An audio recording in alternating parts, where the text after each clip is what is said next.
Hello, good afternoon. Hello. Okay, good afternoon.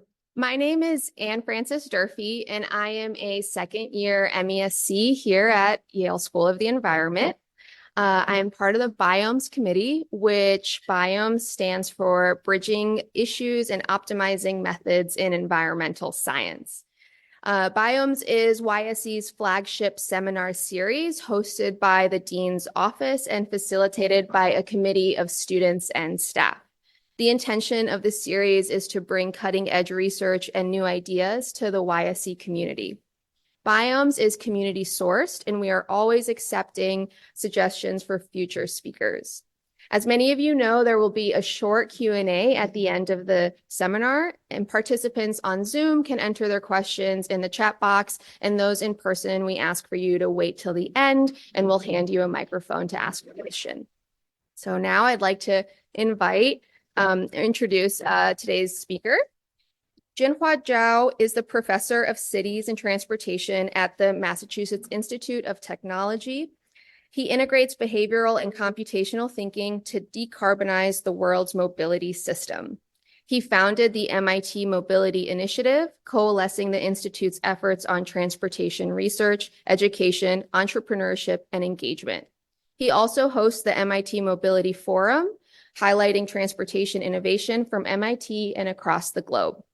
Professor Zhao directs the JTL Urban Mobility Lab and Transit Lab, leading long-term collaborations with transportation authorities and operators worldwide and enabling cross-cultural learning between cities in North America, Asia, and Europe. He leads the program Mens, Manus, and Machina, How AI Impacts the Future of Work and Future Learning at the Singapore MIT Alliance for Research and Technology, and is the co-founder and chief scientist for TRAM Global, a mobility decarbonization venture. He brings behavioral science and transportation technology together to shape travel behavior, design mobility systems, and reform urban policies. Professor Zhao develops computational methods to sense, predict, nudge, and regulate travel behavior and designs multimodal mobility systems that integrate automated and shared mobility with public transport. He sees transportation as a language to describe a person, characterize a city, and understand an institution, and establishes the behavioral foundation for transportation systems and policies. Please join me in welcoming Professor Zhao to BIOMES. Right. Thank you so much, Anne Frances, for inviting me at this kind of introduction. I study behavioral science. I'm always amazed that in the auditorium, people sit at the back half of the auditorium, right? Yeah, I know most of you here for pizza, but you get the pizza. So I will encourage you, seriously, many people on the window, come here, just in the front. Yeah, I will kind of invite, please. I persist on this. Please, here. Do you mind? Do you mind? Just the front row. Yeah, please. Seriously, please. Thank you for doing me a favor, please. Yeah, please. Yeah, please. The one who's standing, please sit in the front, right? See this, the other side too. Please, I will walk by and invite you personally. Yeah, please on this. Please, if you can, please, if you don't mind. That's, let me describe a little bit of psychology as a speaker, right? When you see people here, you feel like you're welcome. But if people to the back row, they say, "Oh, why I'm here?" Right? But the reason I want to demonstrate that is, if we're serious about tackling climate change, this is a behavior change question, and you have to persist in this, right? So thank you for helping this. Really glad that you actually helped with this, right? More seriously, I mean, I'm really honored to be here to present at the Yale School of Environment. Of course, in terms of climate change, you guys are the institute in the world who really tackles significantly and contribute to all aspects of the science, practice, etc. Right. So I'm a city planner. I focus on transportation. I try to present a perspective from city planning perspective and also from the transportation system perspective. So that's my angle on this, right? But I also want to get a sense of who are here. I just learned that there are 4 programs at the master level. Master of Environmental Science who are from this program. Master of Environmental Management. A Master of Forestry or Forest Science. A few. Oh, thank you. Yeah, PhD student, undergrad, faculty, postdoc, researchers. Great. Oh, thank you. That's great. It's a diverse group here. The other question I would have you is, how do you get here today for your work or study? How many come here by public transit? Literally zero. Wow. Okay. How many walked? Oh, they live close, you guys. Okay, good. Cycled? A car? Scooters? A hoverboard? Flying machines? Autonomous vehicles? Any other fancy technologies, etc. Right? I'll talk to that because the reason I ask the question is that that's one primary factor that influence the CO2 emission of the transportation system. If you walk, clearly the best way of doing that, right? And in this case, I'm so glad that most of you choose to walk, but also what this means is the living environment, the building environment actually enable you to walk, right? In many cities, US, I may want to, but I may not have the architecture underpinning this to allow me to do it, right? So let me get to the on this, right? MIT is a technology school, right? We say, oh, throughout human history, we invented a fantastic set of technology that help us move from A to B. The earliest one, canoe, is invented like 8,000 years BC. And then later, this stagecoach, that's the first form of public transit that we'll talk about quite a bit in 1662 in Paris. And then along the way to the rocket, to maglev, to hydrogen cell, fuel cell, self-driving car, etc. Right? At this pace technology development, you would think that we must live in a paradise, right? Transportation system must be clean, efficient, affordable, all the things that you would think of, right? But in reality, of course, is not the case. I live in Boston. That's what you see in Boston, right? Every day we complain about it, right? Every single day, you talk to Boston people, they complain about it, right? Yeah. But this is not unique to Boston. If you come to say this is Beijing, cross the ocean, this is a similar thing. And many of the metropolitan areas in the world look like this, right? How many have been to China, let's say? Half of you? Right, great, yeah. I assume that a few of you maybe have been to the city in the 1980s. This is the same city 40 years ago, right? Let me ask you a question. What do you see in this picture? Walking? What else? Cycling? What else? Public transit, right? And by the way, all electrified public transit, right? In the US, we are struggling to electrify our public transit system. Yes, right. And how do you call this picture? How do you characterize this picture? In today's modern planning jargon, we call this sustainable travel, low carbon travel, healthy travel, active travel, green travel, all the beautiful words we developed to describe this is the paradigm of urban mobility system we want, right? And unfortunately, the city of Beijing strives itself to move away from this paradigm to a motorized system that you see everywhere in the world. Right? So that's the first message I want to leave with you. Transportation as a profession, I would say we are utterly confused.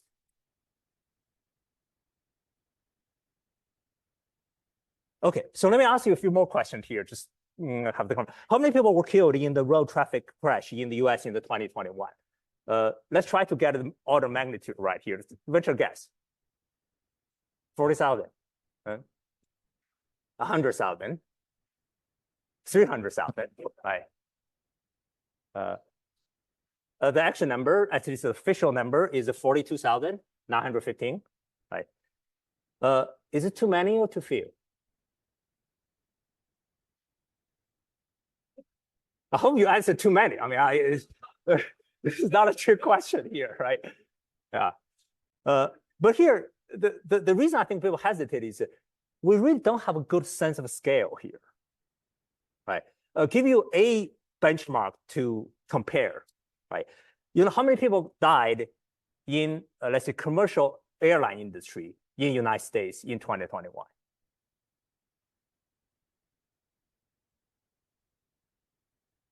Zero.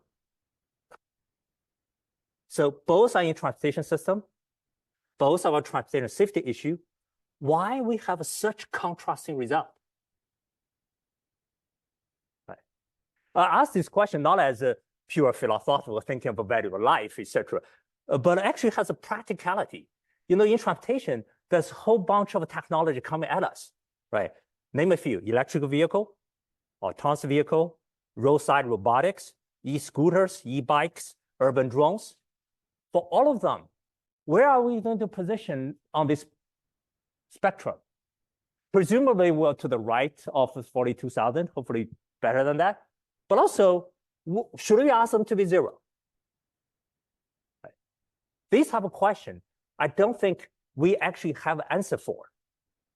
For that, specifically in autonomous vehicle industry, you probably heard the news of Argo bankrupted 2 years ago. Last year, Cruise in the huge difficulty.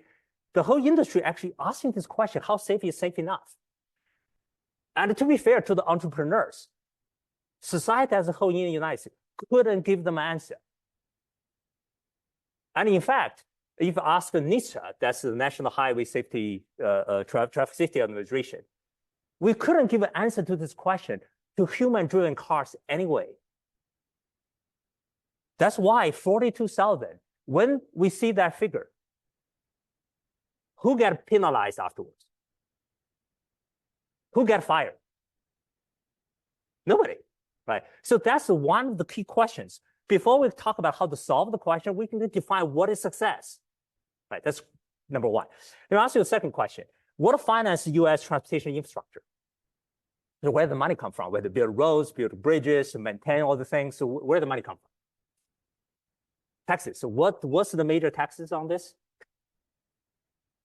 What type of gas tax? What's the tax? Gas tax, right? That's the major source of revenue. It's roughly about 50%. I mean, it varies by state, etc. So that's idea number one. Hold that thought in your brain, right? Idea number two, in terms of the decarbonization in the United States, what's the biggest effort we try to do here in transportation to decarbonize? Electrify all our vehicles, right? Okay, let's bring the two ideas together. From one side, we rely on gas tax to finance all our work. The other side, by 2040, if we are successful in electrifying all our vehicles, and we genuinely hope we are successful, gas tax will go to zero. The two ideas couldn't sit together with each other. Right? Have we think about this? If US DOT is a for-profit corporation, now you'll be in crisis mode, right? But now I think the society, we haven't really thought about this. Right, so that's question number two. Question number three, what do you have for dinner last night? I really want you to think about it. What do you have for dinner? What do you have for dinner last night? Chicken rice. Yeah, how about you? Beans. Okay. Yeah. How much money does it cost you? $7.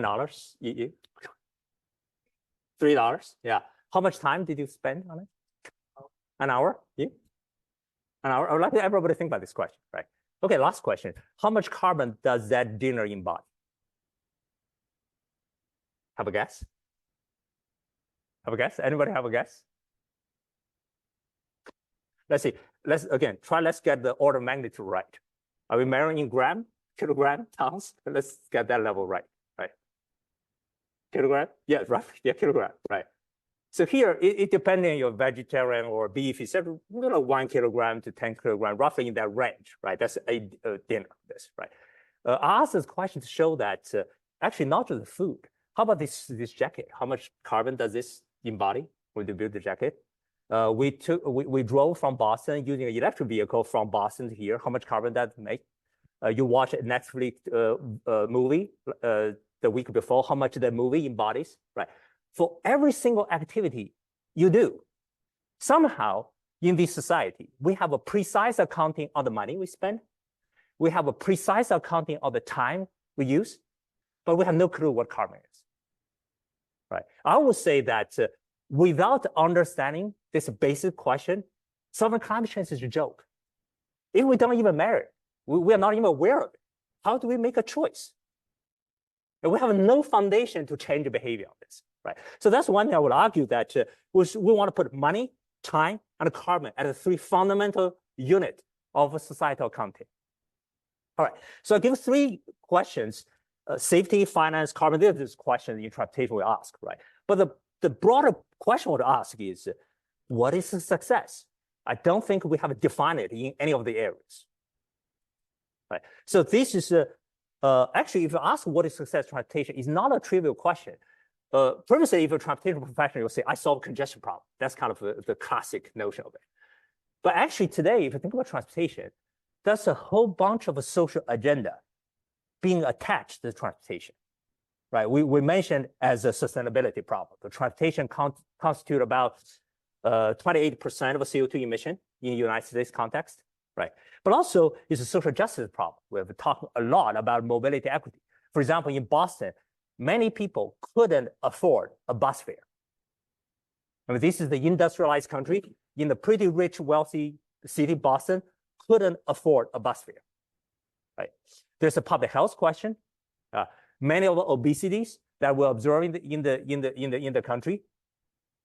Transportation, walking, is actually the last resort. So some people to have any physical activity.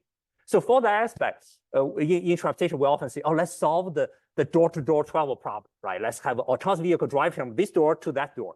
I would say if you solve this problem, that means solve a transportation problem, that would be a disaster for public health.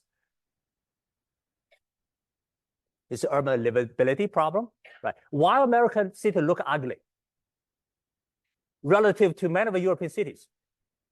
Because parking. 1/3 of the city is parking lot, right? You know where Europeans put a parking lot? They put it behind the building, right? US put it in the front, right? So it is a personal identity problem.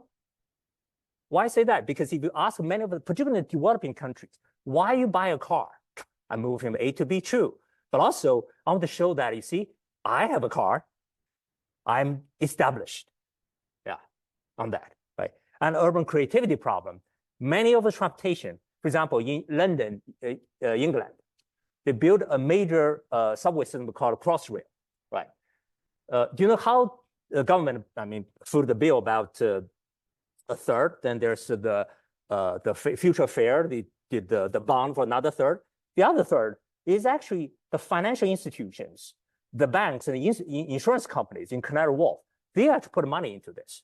How do they justify it? They justify it as transportation enables urban creativity and enables urban productivity. That's the only reason London as a city can hold itself together, right? So there's a whole bunch of different principles now being attached to transportation. So to be fair to the question, what is success is indeed not a trivial question.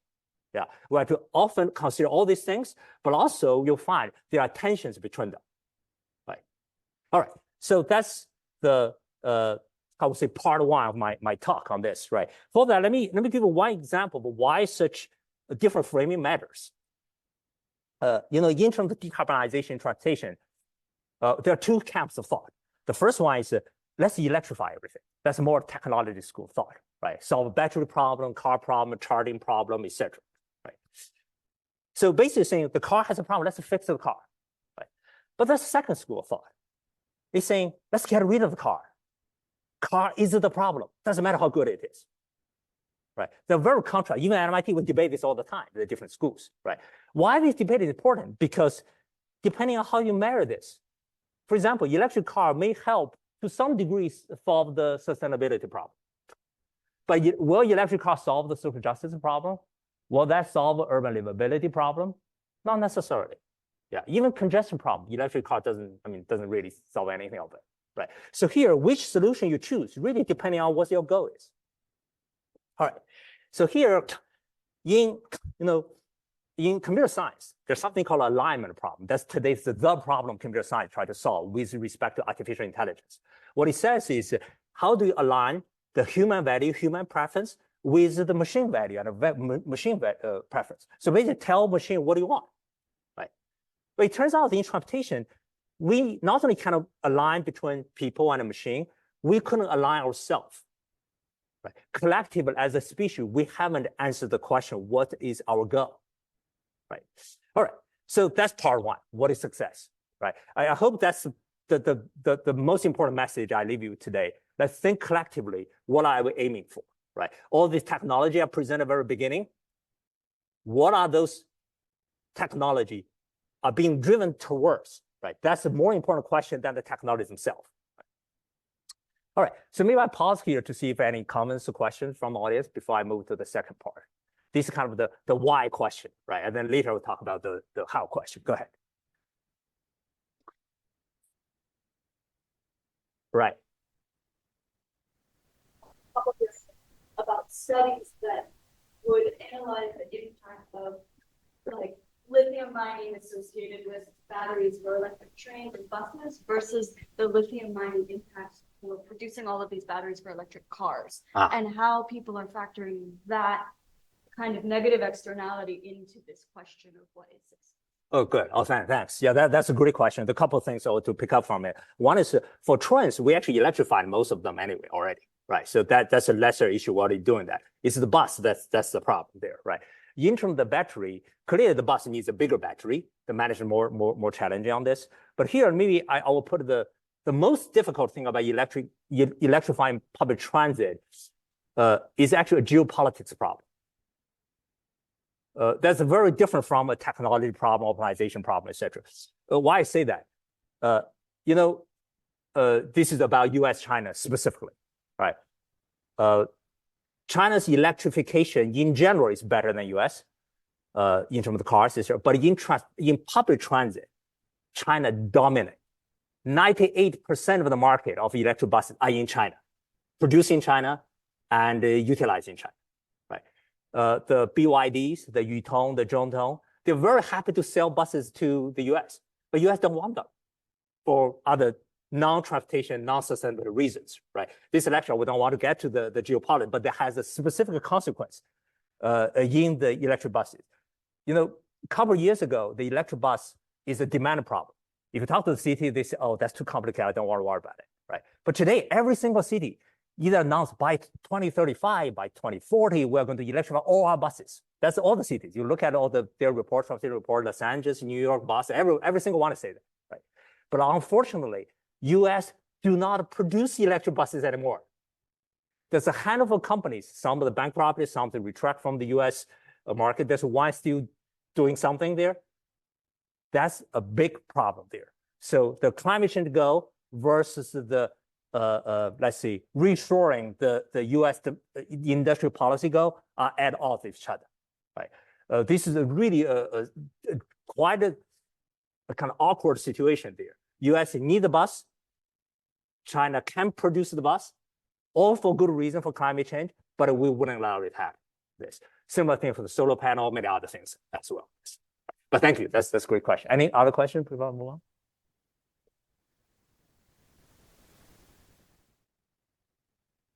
All right, so I will continue. So the second part, how do we define the future of mobility? Right? This is my personal view. There are many factors may influence this. For me, I would say two things. One is behavior. The other one is computation. Right? Therefore, the title of today's talk. Right? Let me describe what I mean by behavior thinking here. Right? Behavior thinking, as I mentioned at the very beginning, why people sit in the back of the auditorium. Think about it. It's not rational because this is not a required class, I assume. This is a seminar. You choose to come here, right? Given you choose to come here, I assume that you want to enjoy the most, right? So sit in the front, you're more engaged, etc. But people don't. That means that there are many other factors influence people's decision here, right? On that, that's what I mean by behavior thinking.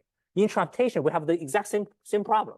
When you may make a choice between choosing bus or riding a bicycle or you walk here, you consider travel time, travel cost, all these classic factors, but also many other behavior factors, right? So therefore, in my own research, I ask a question like, is travel social? Is travel emotional? And is travel time absolute?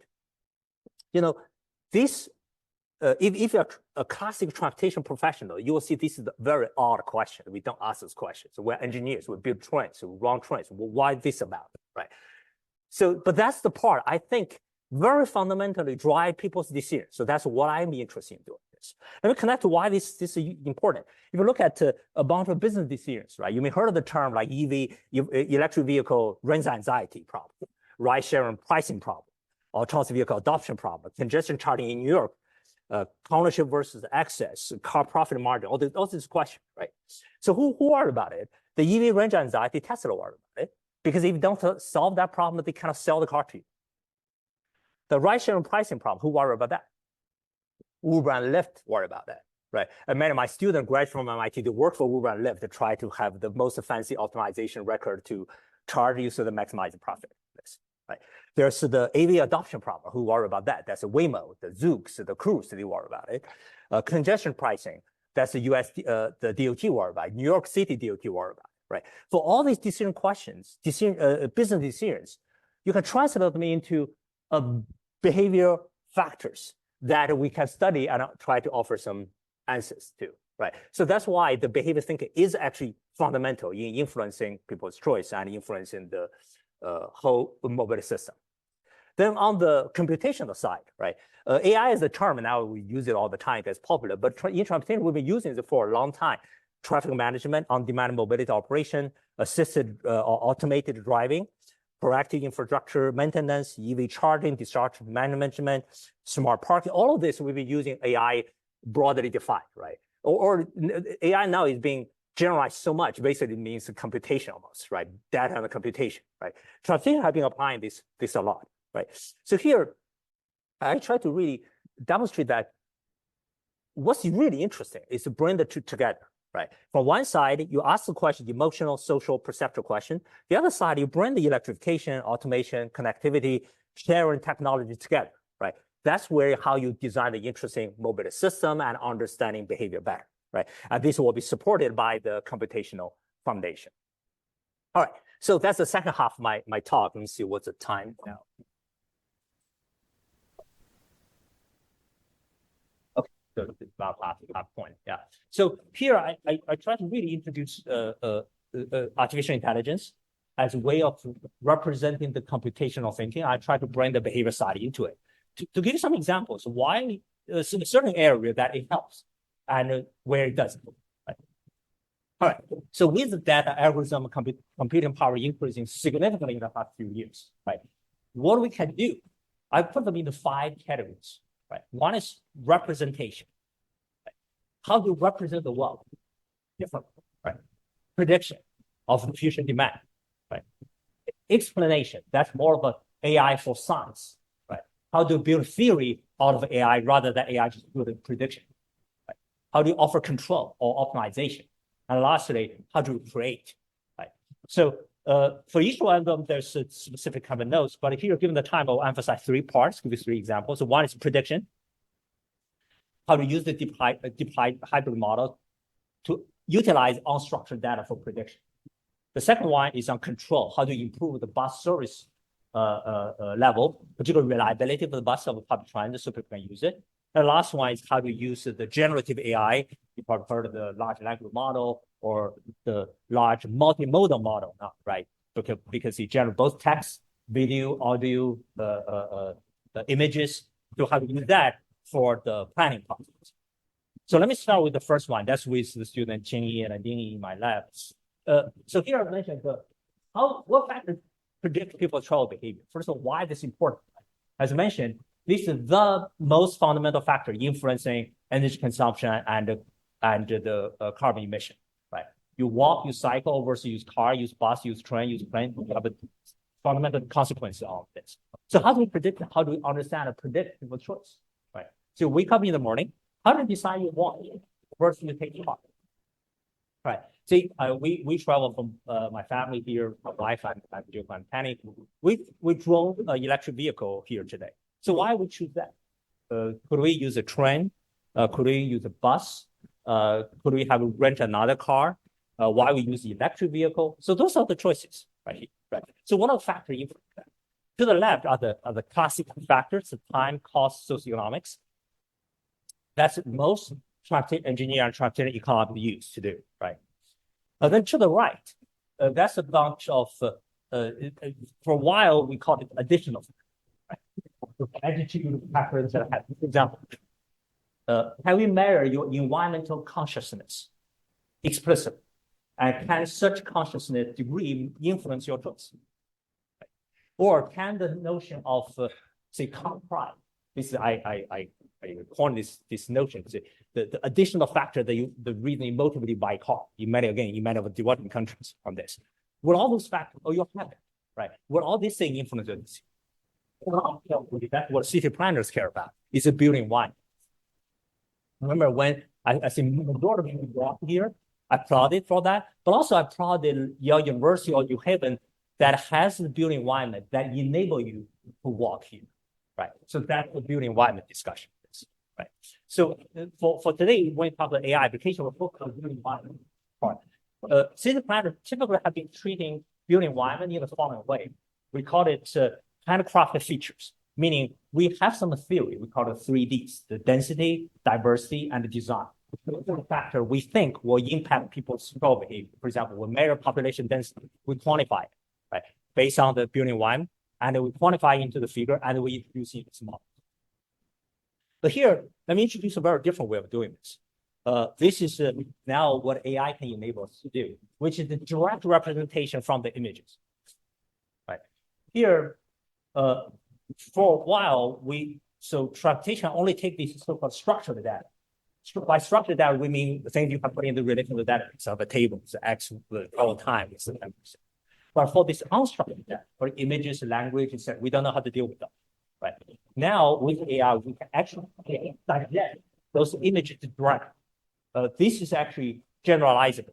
Yeah. A week ago at MIT, we had a Gen AI conference. I was watching my colleagues from climate change, etc., using AI, a particular computer vision, to recognize biodiversity. Right. So give me a bird. How do I know this is which bird or particular species, etc.? We use AI to recognize the satellite image on the cloud, right, on the ocean surface. And here we're applying to the urban context to understand building environment and its consequences on travel behavior. It turns out that these types of images have a lot of information in it. For example, you can predict the income level, all sorts of society indicators. Right. And what we've been doing is to bring this image input and also the classic input, like your income, travel time, travel cost, together to predict the travel behavior. This, right. So this is to say that AI allow us to absorb a much broader set of information as data. Right. So here, I mean, as a result, you can see this is showing the prediction result for testing up where between 0 and 1 high value. So if you combine the two with every model, you can increase the predictability quite a bit. Right? I also see a word about this imagery-only prediction. Even though it's not as good as combined, but in much of the globe, in many of the Latin American cities, in African cities, Southeast Asia cities, you do not have socioeconomic data at all. So for those occasions, image itself, even though it's not as good as hybrid, can actually provide some foundation on it. And the image, satellite image is widely available now, right? So that's one example to show how AI really play a role to help us understand. But the second one also, it not only can predict, you can also generate scenarios that do not exist today. For example, to the right, C is downtown Chicago. To the left is south Chicago. You can see that they have different environment, right? The model is able to represent both downtown Chicago and South Chicago, but then generate a whole bunch of hybrid in between. Say, it's like 20% southern suburban type of Chicago, 80% downtown, how do you mix it? You can actually illustrate all the possible combinations between the two. And for each one of them to correspond into the different mode share of cars, pedestrians, and the public transit. All right. So that's idea number one. Example number two is on control, right? The first one is try to predict the future. The second one is how do we change the system? How do we really influence how we run the system to improve the system? If you do use public transit, you may notice something called bus bunching. Bus bunching basically saying the bus don't come. When they come in 3. Right. So this is it's supposed to 15 minutes headway, but they don't. You wait for an hour, then 3 come together. This happens all the time in many of the systems. This is really passengers hate this, right? But then during COVID, what makes this even worse is that we had a huge driver shortage and a driver absenteeism problem. The transportation agents couldn't find enough drivers, right? I noticed New Haven has 22 some bus route. I don't know how many drivers, but this is actually pandemic level. All the agents in the United States couldn't find enough drivers. To the degree that, for example, in city, Chicago Transit Authority, the publicize that this is the service going to deliver, they can only actually deliver 84% of it because I just don't have enough driver to fulfill my commitment, right? On top of that, for the driver who do work at CTA, there's also a significant problem of absenteeism, right? It's just sorry, I kind of the good one they will say they will call you, sorry, tomorrow I couldn't come. The better one they just don't show up, right? So here you have this bus function problem on reliable service to even in the good time. Now you say sometimes the bus driver is not there. Imagine if I have a 15 minutes headway, suddenly the second bus, the bus driver don't show up. So you no longer have it. So people have to wait. Now the headway is 30 minutes, right? So that's the problem. So here we try to address this problem through this reinforcement learning as a tool to address it, right? To say, can we develop a control system to smoothen the headway as much as we can, given the same resources? Right? We still have the same amount of same amount of bus drivers. Can we make the service better? It turns out you can. This is we actually implemented in Chicago. This is in bus route 81. But here, let me give the background story here. This route is not what we initially selected in Chicago. At the beginning, we look at all the routes. We try to find the one that have a high demand, a lot of people use it, and also find the one that has an unreliable service, right? Then we choose that, right? We recommended that route to Chicago. Chicago said, no, don't do that. I'm really gracious to their recommendation. It basically says, let's use this bus route 81 because for this one, the bus drivers are more likely to listen to you, right? Here, let me give a very important insight here. When we apply AI, during the panel, I said at MIT, we have 3 people working on the natural science or physical system. I'm working on transportation. It's kind of half natural system or physical system, half human system, right?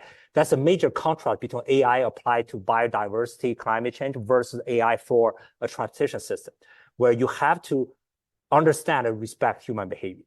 The CT staff tell me, Jinhua, you may have whatever fancy AI algorithm, but if you use the route that you talk about, nobody will care about what you tell them, right? They're not going to comply, right? So this is what they mentioned. You have to consider this garage, the drivers are just much more open-minded, more likely to understand your AI algorithm and use it, right? So that's, all right. So the way we develop it is something called human in the loop, right? You may have heard of the term. There's a lot of kind of AI decision-making, but at some point, you want an intervention of humans, right? Here, the human in the loop is built in naturally because from a research team point of view, we just say, oh, this bus driver, hold the bus for 2 minutes because that will help smoothen the headway. Or you say, go 1 minute early, that will help smoothen the headway. That's what the algorithm said. In the end, the execution is done by the humans.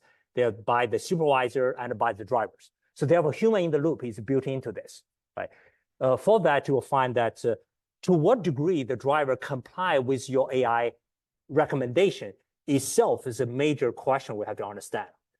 All right. Oh, so with all this saying, we implemented this, our student actually sitting in the different parts of the control center, the supervisor place, the bus driver, try to help, right? Let me just show you the result. Remember, what we are doing is, given the same number of buses, given the same number of bus drivers and absenteeism behavior, can we control the bus better so that the customers can experiencing improved service level here, right? Indeed, actually the result shows we can. This is the performance evaluation. Let me show you the first one. This is something we call the excess waiting time. Measures the number of minutes you waited more than what the schedule said you should have, right? Suppose that you should have waited 5 minutes, but you actually waited for 7 minutes, 8 minutes, and then that's 2 minutes or 3 minutes called excess waiting time, right? So this is the comparison. This is the gray one is the baseline. This one is with our pilot. So what it says is you can reduce the excess waiting time by more than 30%. This is a significant improvement from the customer point of view. And this is done without adding more buses or bus drivers. So I would say this is a massive impact on the service quality with the limited resources. Right? Similarly, you can measure the crowding level, the cycle time, etc. But this is the same idea. But beside that, we actually had a byproduct, which is to understand the human behavior when given an instruction from AI. This shows the left one is a percent of the trip that the driver actually listened to the AI instruction, right? So we're giving the driver suggestions, but to what degree they actually listen to. This is called compliance. You'll find that, so the line in the middle is you depart as scheduled before. So no intervention, basically. This side is you delay for 1, 2 minutes, 2 minutes. To this side is you go early 1 minute, 2 minutes. You can find that the more the suggestion is deviated from the scheduled time, the less likely the driver will comply with this, right? Also, you'll find it's asymmetrical between delay versus going forward. So this type of a behavior detail, you only can get this from this empirical data. Now we'll try to understand those behavior and then preempt those behavior and improve the backend algorithm even further. All right, so now this is a pilot we did 2 years ago, and last year we tried to scale it up, both within CTA, but also let all other US agencies try to apply it, right? Overall, this is showing that how AI as a tool can help to improve the service given the limited resources.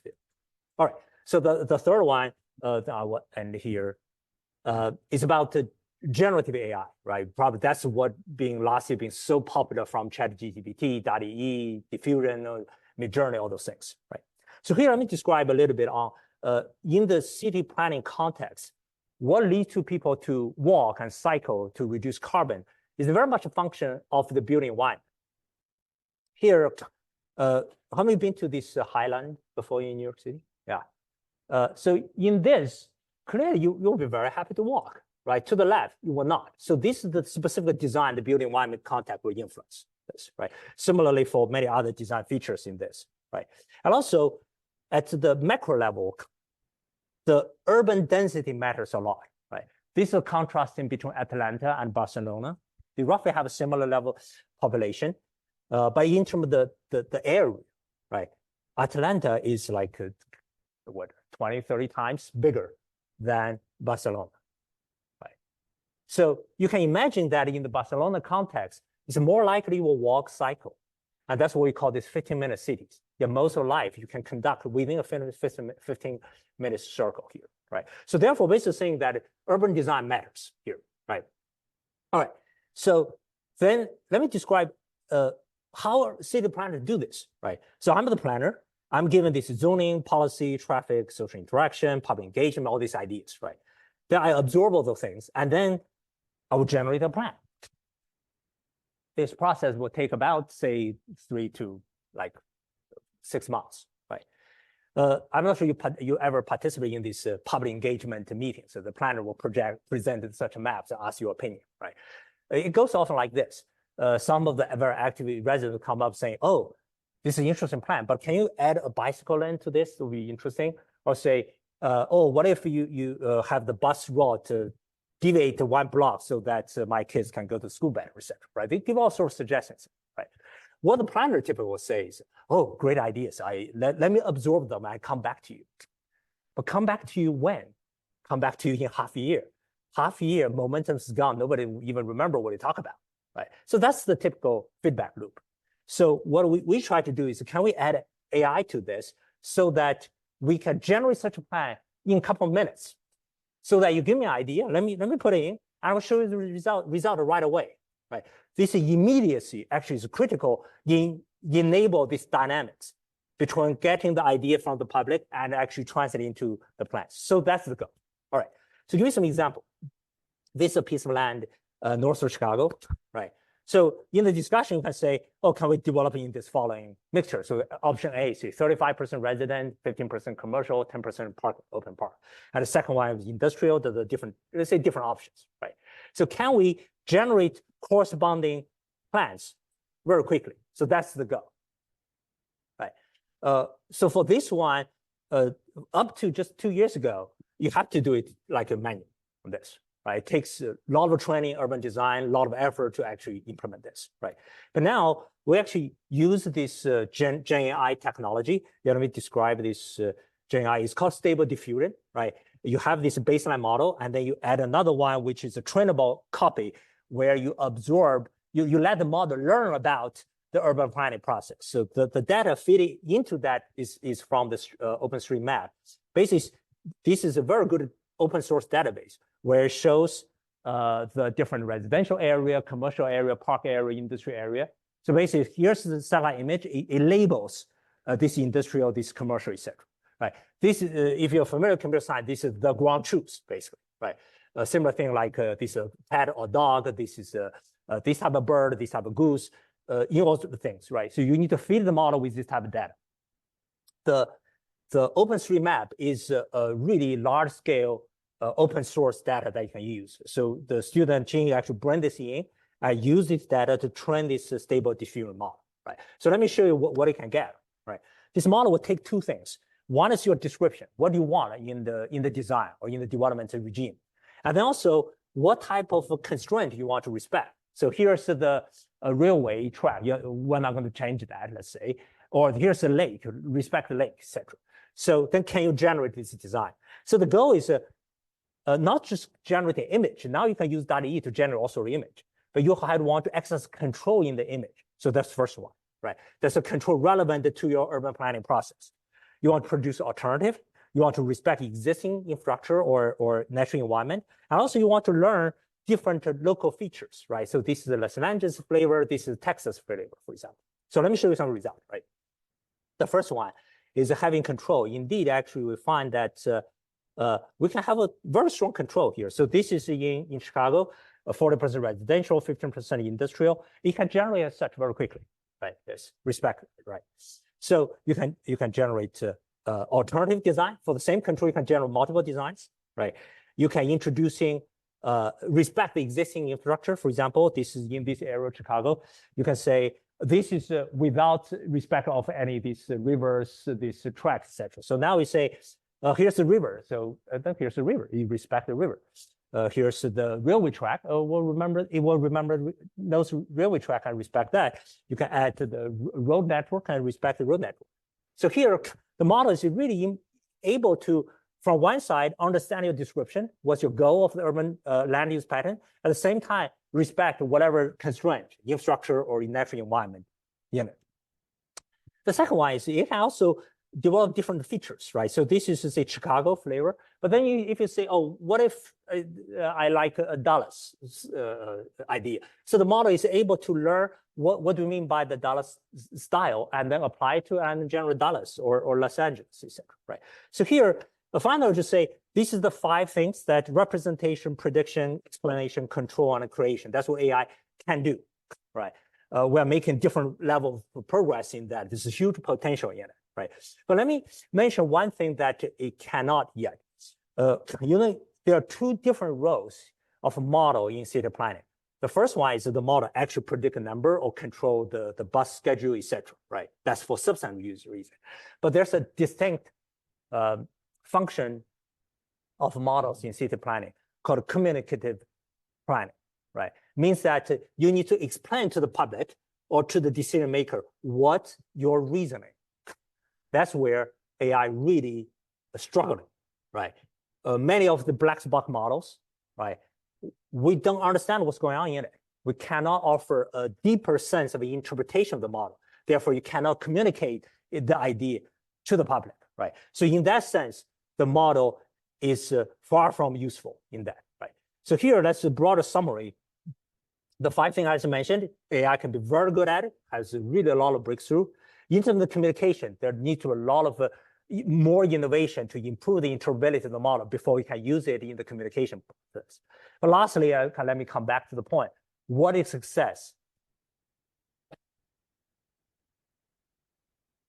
My expectation is it will never be answered by the AI.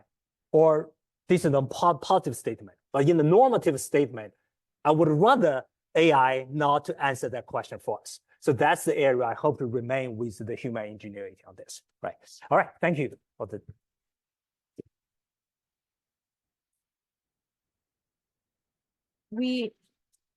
We do have time for one question if anybody has. Yeah, go ahead. Here, there too, I see. Yeah. Hi. I've noticed that a lot of the bus routes in Brooklyn pretty much follow the trolley routes that once existed.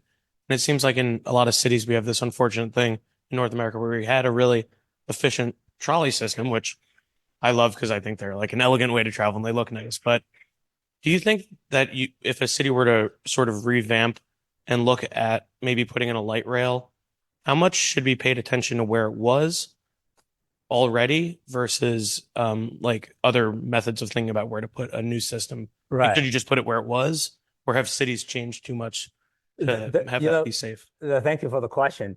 I have a student, David Blockshaker. He actually wrote a thesis on this. His thesis in the urban planning process.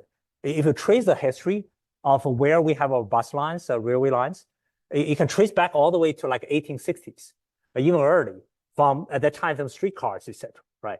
So many of those lines, the actual vehicle and operation disappeared, but its impact on the land use, on the urban structure should remain. So when you have a new generation technology, it often follow the prior historical corridor, right? That's mostly for, I think one is convenience reason, right? This land is easier to acquire, right? And also those corridors were mostly for good reason there, right? In terms of the urban network design point of view. So for that reason, if we can recover many of them, that's great. So far, I find that in the US is often we recover the old railway track and convert them into bicycle lanes. That you see the rail to trail exercise. There are many cities doing that, right? That's quite a successful. That. I see a question here too. Yeah. Go ahead. Yeah. So, great. I think there's like so much bias in like social indicators or like extracting from existing steps, and there's also, I mean, like the existing city conditions are keeping their own. How are you reading that, and then doing some of the accounting for some of them at them? Yeah. Like just looking at whether or not this. Right. That's another really important question. For two answers for that. One, algorithm often misunderstood us. You see, algorithm often misunderstood us, right? Meaning, algorithm try to often identify patterns based on reviewed behavior, right? But often you find the reviewed behavior is not necessarily what we want, right? So there's a danger that the machine learning will codify whatever history is and use them as the law and use it to forecast the future, right? Either bad or good, they'll codify it into it. That's one danger. The second danger is the source of the data. This, right? I have a colleague at MIT called Catherine Ignaziou. She wrote a book called Data Feminism. All right. Here you can generalize the notion of feminism to say there are many of the power imbalance in society. They translate into the different level of availability of the data and different level of accuracy of the data, right? So if a certain behavior, certain groups, their preference, attitude are not being represented in the data, and then whatever machine learning algorithm will also not be able to respect those groups' preferences and attitude. This, right? That's a major issue I think people recognize. There are many different kind of attempts to address it. One is from the source of the data, then to the algorithm, and then to the implementation of the algorithm. All the chain need to pay attention to these type of biases.